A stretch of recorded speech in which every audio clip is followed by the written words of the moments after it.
working. That's a really good. Two. You can't see this because we've got a spotlight, right? I'm going to try and pull that. Yes. Thank you for moving over, because I was sitting in the spotlight position before that. Actually, Thank you.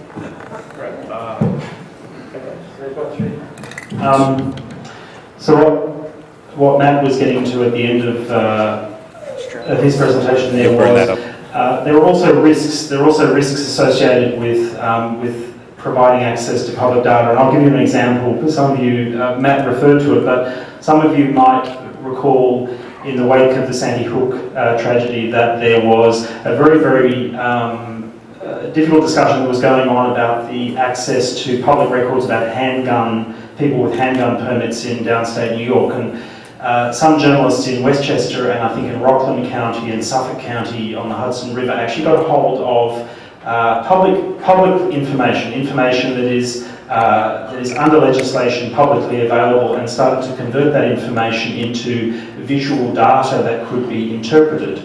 So that meant that you could potentially go and look in your community and see if your neighbour or someone that you might be living next to had a legal handgun permit. Okay, so on its own, that seems like a fairly benign piece of information to actually have a hold of, but in the context of post-Sandy Hook, that information was completely charged and loaded, because a lot of people were looking at what the implications of understanding that information were, and there was a big debate, and actually there was a kind of an internal revolt amongst a lot of the county clerks in New York State, who then said, we can see the implications of risk and danger in allowing people to mine this information and turn potentially, in that context, potentially pretty volatile information into a piece of visual data that people can interpret. So that would mean that you would then know whether if your child was going to play at a school friend's house after school, whether there was actually a handgun permitted in that house.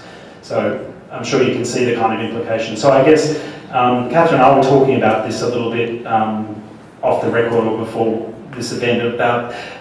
Did you want to sort of comment about what you see as some of, as a working journalist and someone responsible for news, Catherine, how you would see some of the potential risks associated with, mining public data in a way that, that also could, can generate problems as much as civic would?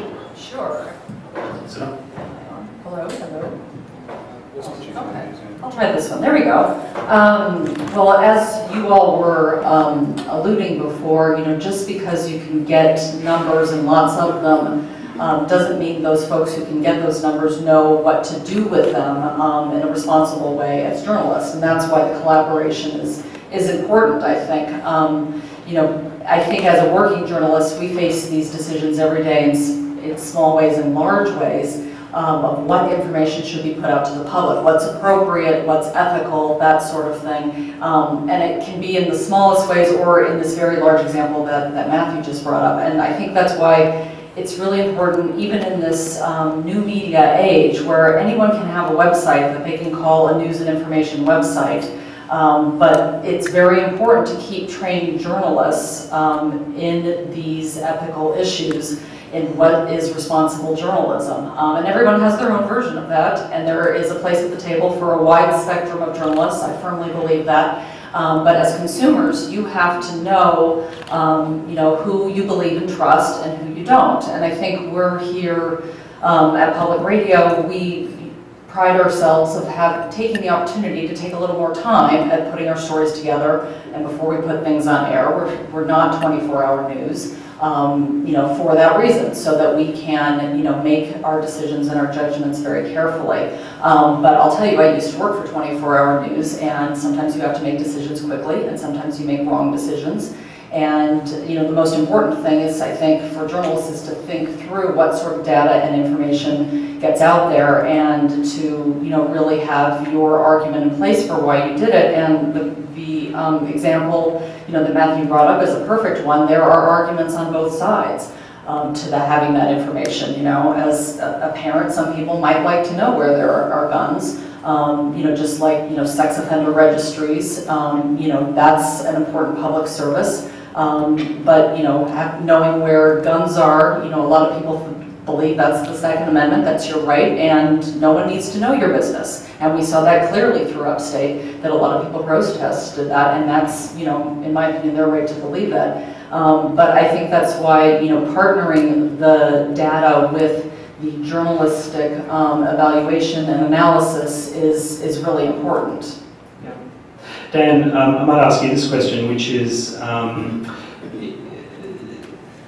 it important to draw a distinction between where data might be used as a kind of a tool at the back end of a story for a journalist and when it might be something that's kind of important to get out into the public domain? I mean, do you see a distinction, or are you just saying, okay, this is public information, we're creating a tool to understand it, it should be open to everyone? I mean, that's a tough one, but I think, the way I look at it is a lot of this data is out there, right? You see it if you're looking to buy a house, you can look up almost anything about that house and that homeowner even, that you want to, and you can connect the dots on your own. For example, I found out that the person who was selling me my house had a ticket for using a cell phone while driving, and it just showed up, and when I was searching around, it's like, okay, well, if I was me as someone who's searching around, as an individual person, I can find out so much about any of you. Look at Facebook graph search. It's kind of scary what you can find out about people. But I think that's different. Just Google yourselves. Just Google yourself. Or just Google yourself. Yeah. But I think that the real, what makes, the media or, journalism slightly different is that you're really putting a spotlight on that and you're getting it out to a larger audience. So I think the larger your audience is, the more responsibility you have, that people actually give you that responsibility. They expect you to be more responsible with the power you have. Right. So you're putting something on public radio, you would never actually repeat that, although I should point out that actually showed up in a Syracuse.com story, which kind of surprised me on a particular issue. I think in an age when anybody has an audience, I think that would be, that's something that in a group like Hacks and Hackers, I think it's good to, almost take the big J out of that journalism question and talk about things like, how many people are going to be exposed to this piece of information, and start to think through how they're going to interpret it. Well, the implications of it. Yep. Yeah. Matt, yep. We have a dissenter back here. Should you always assume you're going to get a large audience? I mean, just because you had 20 people this week doesn't mean your story is going to blow up. So should you always be assuming you're going to be reached by millions? With the data being out there, yes, you should. But in terms of if you're putting a story together, or in the case of that gun owners map, that was embedded into a story from a journalist talking about, right? And so they're providing more context and guiding people through the information and making some connections for the audience, and then they kind of they stopped. And then suddenly it's like, okay, now just go through here and find out which of your neighbors has a gun. And it didn't matter what the journalist said in that story after that point. Everyone is just searching to see does my next door neighbor have a gun. So you have to kind of think through what's someone going to do once they click on that button within this